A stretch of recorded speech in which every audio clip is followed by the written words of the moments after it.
If you've ever had a night go from fun with friends to what on earth just happened, then buckle up.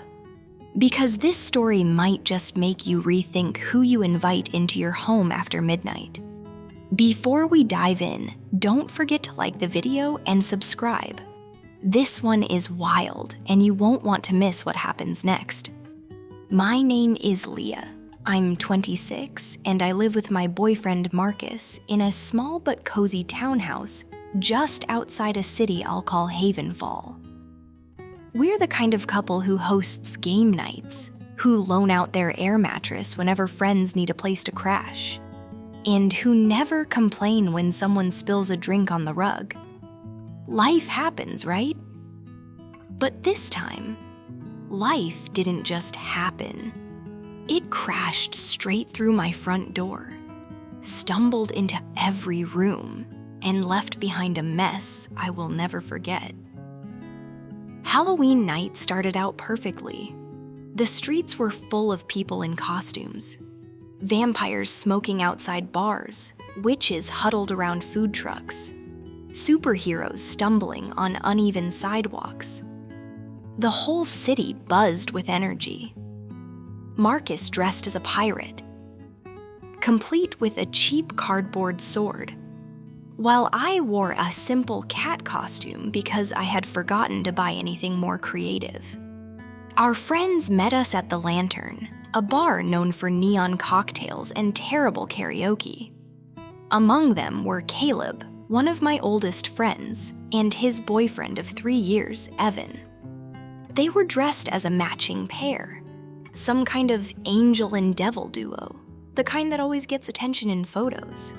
I liked them both, but Evan had always been a bit unpredictable when it came to drinking. Still, he was harmless, loud, emotional, clingy at times, but never anything that made me nervous. At least, not until that night. We spent hours talking, laughing, and drifting between groups. Marcus vanished into a heated pool table match with strangers. I remember stepping outside with Caleb at one point, the air cold enough to cut through my thin costume. We talked about old memories and inside jokes that only people who've known each other for a decade can appreciate. When the bar started turning on its harsh overhead lights, the universal sign of "get out," we all agreed to go back to my place. It was 1 a.m., but none of us were ready for the night to end. My house was only a 10-minute drive away, and before long, the 8 of us filed through the doorway, kicking off shoes, grabbing leftover chips from the kitchen, and collapsing onto couches and pillows. Marcus went straight to bed, already exhausted from work. I didn't blame him. Evan, on the other hand, collapsed onto the couch like a marionette with its strings cut. One second he was laughing, the next his head fell sideways onto a cushion, and his breathing slowed into the heavy rhythm of someone deep in drunken sleep. I didn't think much of it. We'd all been there at some point. But then, maybe 30 minutes later, while Caleb and I were talking by the coffee table, my other friend Nina suddenly stiffened and whispered, "Leah, look." I turned my head slowly. Evan wasn't asleep anymore. He was mumbling, twitching. Then, Nina's voice cracked. Oh my God, he's peeing." I froze. I wish I could say I reacted like a responsible adult. Instead, I said, No, please tell me you're joking." But she wasn't.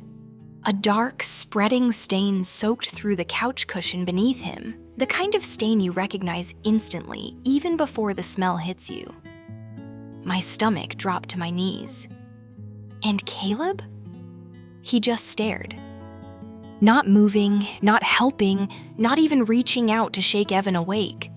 "Caleb," I hissed, "do something." He blinked, dazed, as if waking from a trance. "Oh, I didn't realize." Before he could finish, my friend Sam stepped in. Without hesitation, He grabbed Evan under the arms, trying to stand him up, while Nina grabbed towels. Evan barely understood what was happening. His legs buckled, his head lolled, but Sam managed to half carry, half drag him toward the bathroom. I followed behind, heart pounding. But when we reached the bathroom door, Evan wasn't there. What? I spun around. Then I heard Marcus shout from upstairs. "Leah, why is someone in our bed?" I sprinted up the stairs. And that's when everything spiraled into absolute chaos. There was Marcus, confused, squinting in the dark, sitting up in bed. And next to him, lying sideways across our blanket, was Evan, still wearing the same soaked clothes, sprawled out like a toddler who wandered into the wrong room during nap time. The bed smelled like a nightmare. I slapped my hand over my mouth, part disgust, part shock. "Oh my God! Evan, you need to get up!" Marcus tried gently shaking him. "Dude, come on, you're in the wrong place." But Evan didn't move, not even a grunt. So we did the only thing we could. Marcus held one arm, Sam held the other, and I held onto his legs because he kept sliding. The three of us carried him out of the bedroom like an unconscious mannequin. Down the hallway, down the stairs, back into the living room. We set him down on the other side of the couch, because the first side was already ruined, and draped a blanket over him. That was a mistake. Within minutes, another warm, unmistakable smell filled the room. "He did it again?" Nina groaned, covering her face. I wanted to scream. I wanted to throw him outside. I wanted to wake up and discover this was some twisted dream.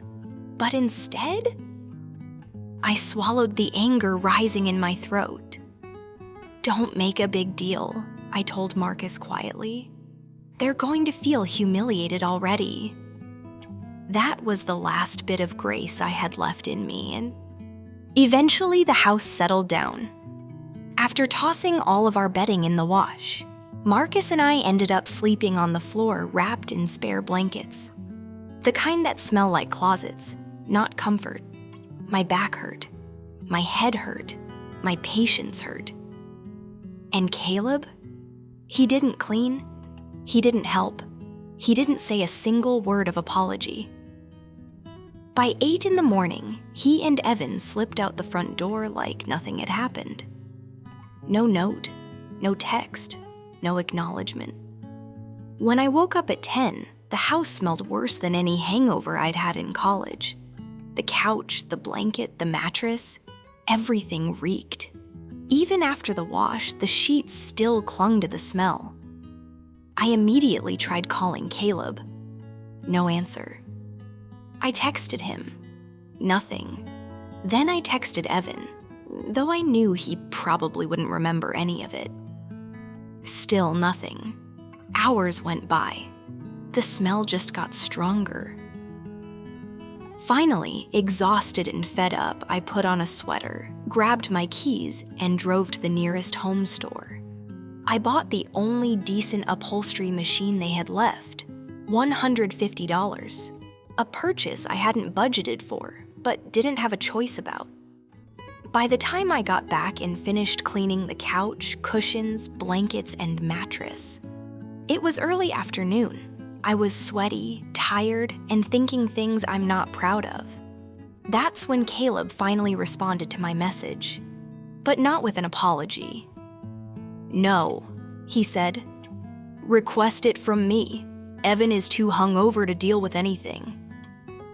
That irritated me, but I held on to my calm. I sent him a polite message explaining the situation, how bad the damage was, and told him I'd request $150, the exact amount I spent, because I had no choice. He didn't respond for 8 hours. When he finally texted back, his message made my jaw drop. Hey, I don't think it's fair for Evan to pay the full $150. If he gives you half, is that good enough? We could have brought our own cleaner, haha. The laughing emoji. That was the part that made something inside me snap just a little. You never offered, I typed. And the cleaning wasn't optional. This was a major mess. $150 is significantly cheaper than replacing the cushions or calling professionals. He replied, "Whatever, dude. If that's how you feel, take the money." Then he sent the full amount through the app. And after that, silence. Until the next morning, when I woke up to a message from him saying, "I'll drop off the sweatpants you loaned us so we don't have to pay for those too, leaving them on your porch." Like he was doing me some sort of favor. I stared at that message for a long time. Almost 10 years of friendship shoved sideways by one night of irresponsibility and a refusal to take accountability. And that's when I realized everything had changed. I didn't reply to Caleb's message, not because I didn't have anything to say, but because everything I wanted to say would have come out harsher than I intended. I thought a night of sleep would calm me down. I thought maybe once I wasn't exhausted from scrubbing every surface in my house, things would look different. They didn't. If anything, waking up the next morning made it all feel heavier. Marcus made coffee in the kitchen, quiet and thoughtful in a way he gets whenever he knows I'm upset. He set a mug in front of me and kissed the top of my head. "You okay?" he asked softly. I stared at my phone. "I don't know." He sat across from me, hands wrapped around his mug. "You didn't do anything wrong." I sighed. It's not even just the money. I mean, I shouldn't have to pay for someone's accident. But it's the way he reacted. Like I was being dramatic? Like expecting them to clean up their own mess was unreasonable. Marcus nodded.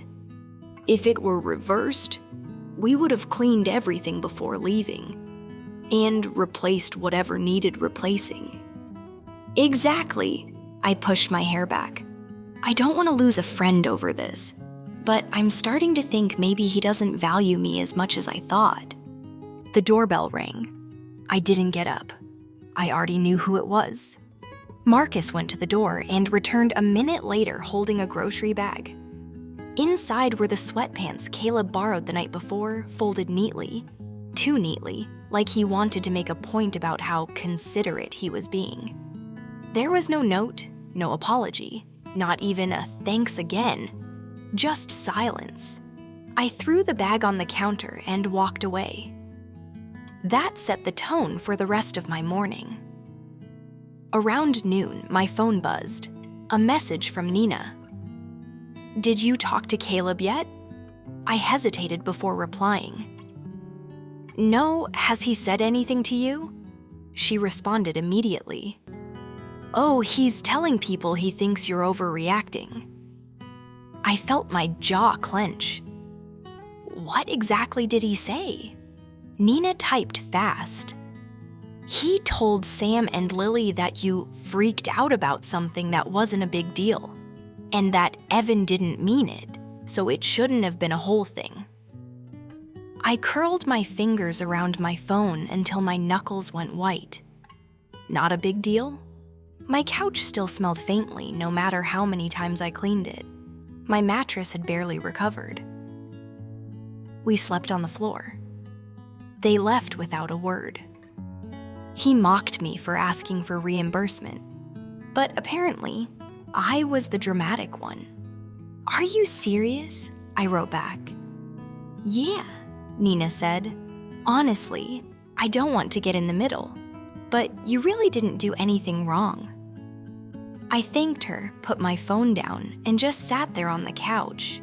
The same couch that was still damp from being cleaned, feeling a slow burn in my chest. This wasn't about the accident anymore. This was about how he decided to rewrite the story to make himself feel better. That evening, Marcus convinced me to get out of the house. Dinner somewhere simple, clear my head. We walked to a small Thai place a few blocks away. The lights were soft, the music quiet, and for the first time in days, I started to feel my shoulders relax. But halfway through the meal, I saw a familiar figure at the bar. Caleb. My stomach dropped. He hadn't noticed us yet. He was stirring a drink, scrolling through his phone, a bored expression on his face. Evan wasn't with him. Marcus followed my gaze. "Do you want to leave?" I swallowed hard. No, I'm tired of avoiding things. So I took a deep breath, got up from the table, and walked toward him. He looked up, startled, then forced a smile. "Oh, hey." His tone was casual, too casual, like nothing had happened. "Hey," I said, trying to keep my voice steady. "Can we talk for a second?" He shrugged. "Sure, what's up?" I stared at him, not angry, not yelling, just hurt. So I said the truth. "You really made me feel disrespected." He paused, eyebrows pulling together. "What, because of the money?" "It wasn't about the money," I said. "It was about how everything happened. You left without helping. You ignored my messages. You laughed at me asking for reimbursement. And now you're telling people I overreacted to something that literally destroyed half my furniture." Caleb blinked a few times, like he wasn't expecting me to actually call him out. Then he scoffed. "Come on, Leah. It was an accident. You know how Evan gets when he's drunk. What did you expect him to do?" My jaw tensed. I expected you, as his partner, to help clean up. Or at least apologize. Or respond before 8 hours. Or not make it sound like I'm the bad guy when I spent the entire day cleaning after something neither of you took responsibility for. He rolled his eyes. "You're making this a bigger deal than it needs to be." There it was. The sentence that made everything inside me freeze. "That's exactly what I'm talking about," I said quietly. "You're refusing to acknowledge anything. Not even how you reacted. Not even how rude the laughing emoji was." "It was a joke," he said defensively. "It didn't feel like one." He sighed dramatically, like the conversation was exhausting him. "Look, I paid you back, isn't that enough?" I stared at him, realizing something painfully clear. "No," I whispered. "It's not." Because it wasn't about the $150. It was about a friend who dismissed my feelings, mocked me behind my back, and cared more about being right than being accountable. Caleb looked annoyed now. "Well, I don't know what else you want from me." An apology, I thought, respect, basic empathy. But if he didn't know that after 10 years of friendship, nothing I said would change his mind. So instead of arguing more, I took a step back. I just needed you to understand how hurtful the whole thing was," I said softly. "That's it." He shrugged again, that same careless gesture he used anytime he didn't want to reflect on something. "Okay, sure, whatever." Whatever. That was the last thing he said before turning back to his drink. I walked away, chest hollow. Marcus touched my shoulder the moment I reached the table. "How did it go?" I sat down slowly. He didn't hear a word I said. And for the first time since the whole situation began, I felt tears sting the corners of my eyes. Not because I lost money, not because of the cleaning, not because of the mess, but because I had finally realized something I didn't want to admit. A 10-year friendship meant nothing to him. After dinner, Marcus and I walked home in silence. The night felt colder than before. When we got inside, I curled up on the repaired couch, hugging a blanket to my chest. I don't know what to do, I said quietly. Marcus sat beside me. I think you already did what you needed to. You communicated. You were honest. The rest is up to him. I don't want to lose a friend. He tilted his head. Do you think you lost him?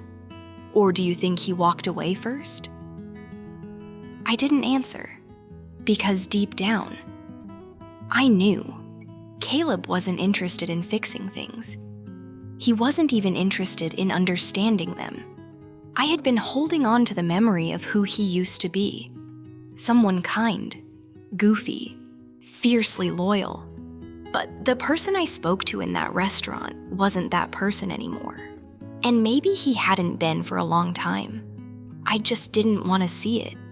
The next few days were strange, quiet, unsettling. Nina stopped by with coffee one morning, wanting to check on me. She hugged me tightly, told me again that she agreed with me, and that she'd lost a little respect for Caleb after the way he talked about everything. Sam texted later, saying he was sorry for not speaking up sooner, that he saw the whole thing and thought Caleb handled it horribly.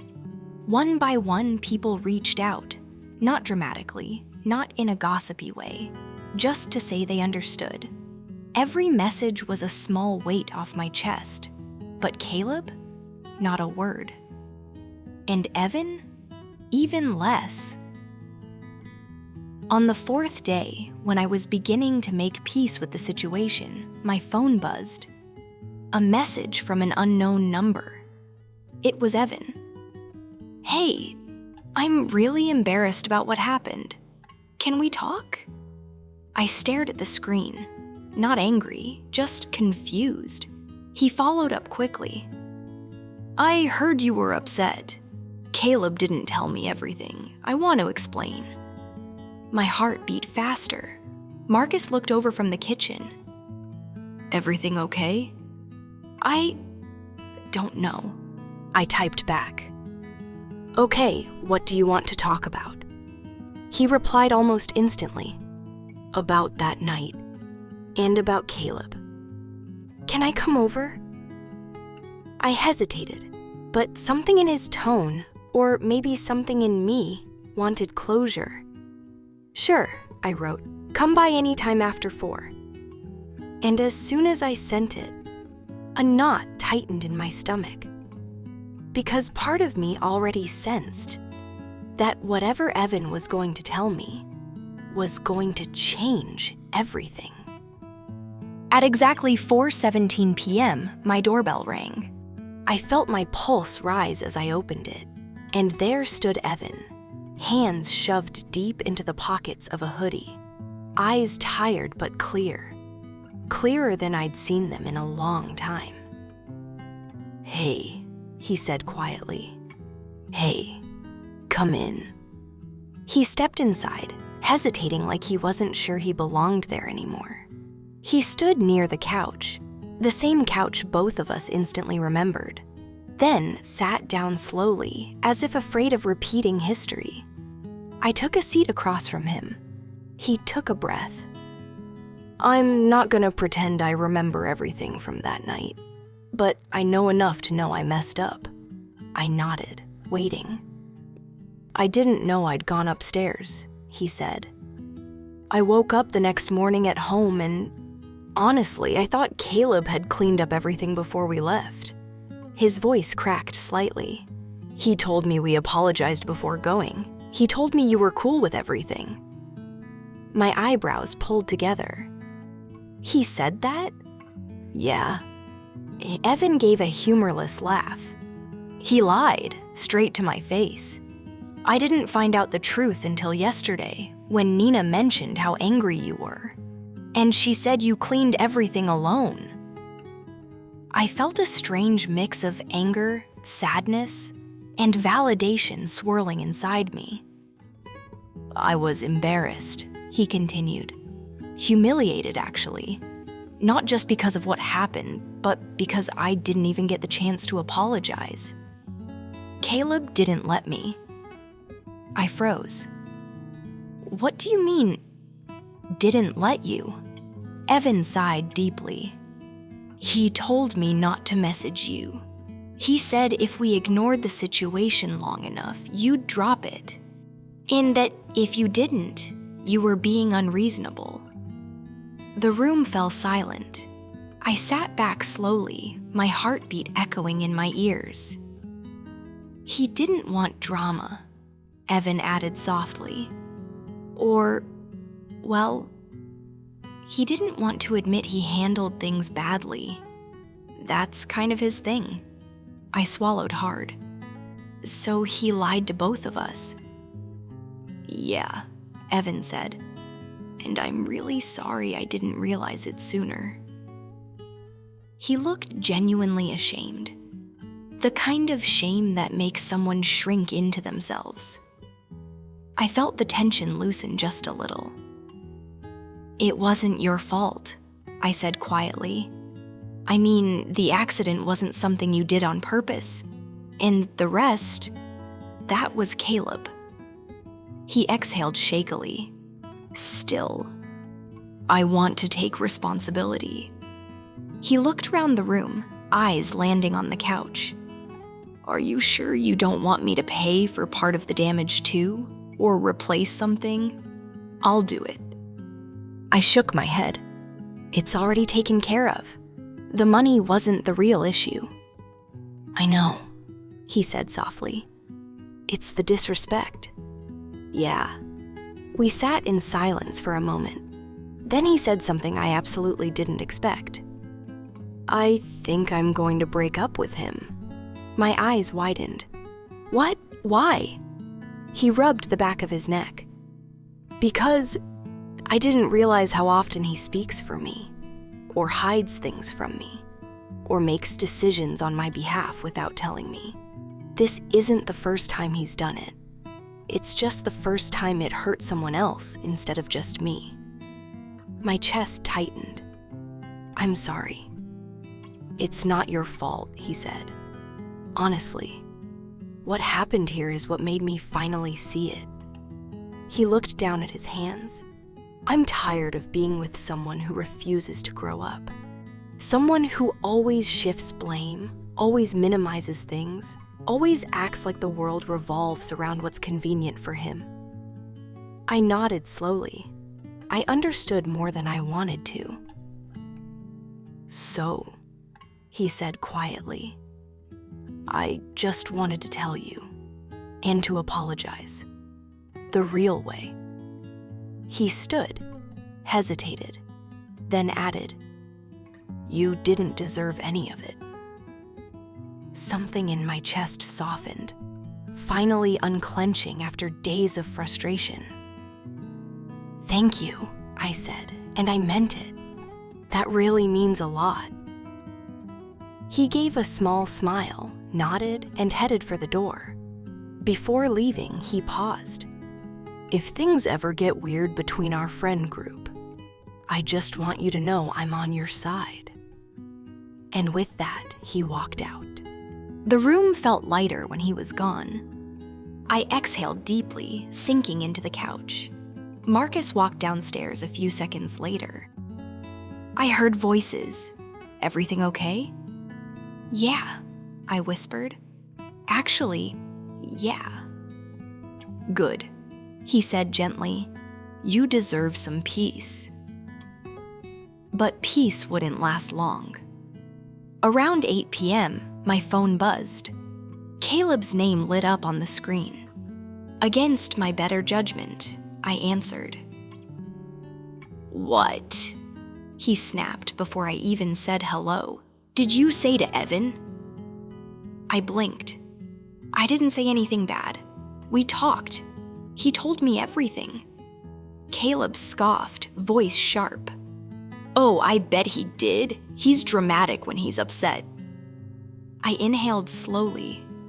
He told me you lied to him. That's not... He stopped. I didn't lie. I just... managed things. Managed, I repeated flatly. By telling him we apologized when we didn't. By telling him I wasn't upset. By telling him to ignore me completely. He didn't answer. I continued, voice steady. You didn't admit anything. You didn't help. You didn't apologize. And then you told people I was overreacting. It was an overreaction, he suddenly barked. Why are you making this such a big deal? People get drunk. Things happen. You're acting like you were attacked. His voice grew louder, meaner, more desperate. I felt my anger return, but forced myself to stay calm. Caleb, I said softly, we've been friends for almost 10 years, but you dismissed my feelings every step of the way. And now you're yelling at me because your boyfriend finally realized how you treat people? You're being manipulative, he snapped. You're trying to turn everyone against me. No, I said. You're doing that all by yourself. Another long silence. Then he said, voice low and bitter. Fine. If you want to throw away a decade of friendship over something stupid, go ahead. That hurt more than I expected. I'm not throwing anything away, I whispered. You did that when you chose your pride over our friendship. He didn't answer. Then, click, he hung up. That was the moment I knew the friendship was truly over. Not because of the accident, not because of the money, but because when faced with a chance to make things right, he doubled down on being selfish. The following week was surprisingly calm. Nina stopped by with dinner one night and told me the friend group had basically split in half. Not because of me, but because Caleb had started lashing out at everyone. He hated that people didn't agree with him. Hated that people said he handled things poorly. Hated that Evan was finally pulling away. Eventually, word got around that Evan had officially ended things. And for the first time in years, people started to see the real reason why their relationship always felt strained. As for me, I started sleeping better, breathing easier, feeling lighter. Marcus and I cleaned the house fully, bought new air fresheners, washed the blankets again. The couch still carried a faint memory of the chaos, but eventually, even that faded. Life returned to normal. But I wasn't the same.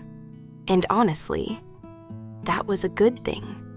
Weeks later, on a warm evening when the sky was turning orange, I got a text from Evan.